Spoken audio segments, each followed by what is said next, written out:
ask the question. Pranam Sadhguru. I am from West Bengal. My name is Shourabroto Mukherjee. I have been following you for last 3 months. Was that a warning? No, no. Why, sir? No. I have been following you for several last few months, and I have been watching your videos, and literally I can say that I'm your fan. But I have one question that I have noticed that you have said that whatever we accumulate in our life, like our salary, our reputation, our wealth, our body fat also, it's all, we can say that it's mine, but it's not me. You say, I have seen this, and it's extremely logical. Sure, I can say that the house is mine, but that's not me. I can say that the body is mine, but that's not me. Then what is me? Then what is me? If I release whatever I earned, if I remove whatever I earned, then what is me? What is my existence? That's what I want to know. Why are you asking me, huh?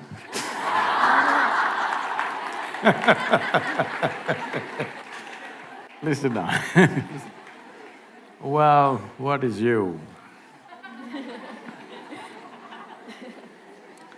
Right now, what you think is me is just a bundle of thoughts, emotions, ideas, prejudices, philosophies, ideologies, a hodgepodge of many things that you picked up. You're a scrapbook. That doesn't sound good. No, you're a cocktail. Shall we upgrade him a little more? You're a bouquet of flowers. All right. So what is you? This happened at the Cincinnati airport in Ohio, United States. People had lined up to check in at the airline ticket booth. One man just skipped the line and came straight in the front and thrust his ticket. The lady at the counter, she said, "Sir, there is a line." He said, "No, I'm in a hurry." She said, "Everybody's in a hurry, you're on the same plane. Please stand in the line." Then he said, "Do you know who I am?" She looked at him, promptly picked up the microphone and said, "There is a man here who does not know who he is, can somebody help him?" So, who am I is not a question that you ask somebody, it's a question that you ask yourself. Make it more and more profound. If you had stood up, this is like what you're asking is like a morning prayer, you know, how people pray. If you can learn one mantra, your child is doing, and phone also you can attend in between. These days, even in the temple, priest is attending the phone in between. All this. This happened closer to Christmas. A lady in Minnesota was praying. It was overheard by the neighbors. She was praying, "Dear God, please this time, last time that old fool Santa Claus came and he mistook my prayers. What I want is a thin, slim body and a fat bank balance. Last time he mistook this."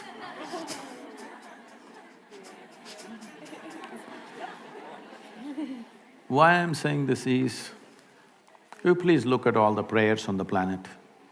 Dear God, give me this, give me that, save me, protect me.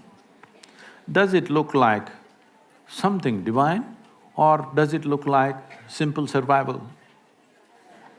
Survival outsourced. To survive on this planet, you just need 4 limbs and a few brain cells which work. So right now, Sadhguru, all that is okay, but I want to know who I am. This whole who am I business became very popular because of Ramana Maharshi, you know. You heard of Ramana Maharshi? He's not a Bengali. So Ramana said, "Who am I?" and sat down there. People today think they don't have to do anything. If they once in a while ask somebody, who am I? They think they're being spiritual. I was teaching a program in Los Angeles.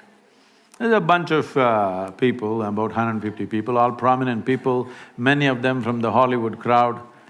and a whole lot of young women were looking similar. They're not sisters, they have the same doctor. And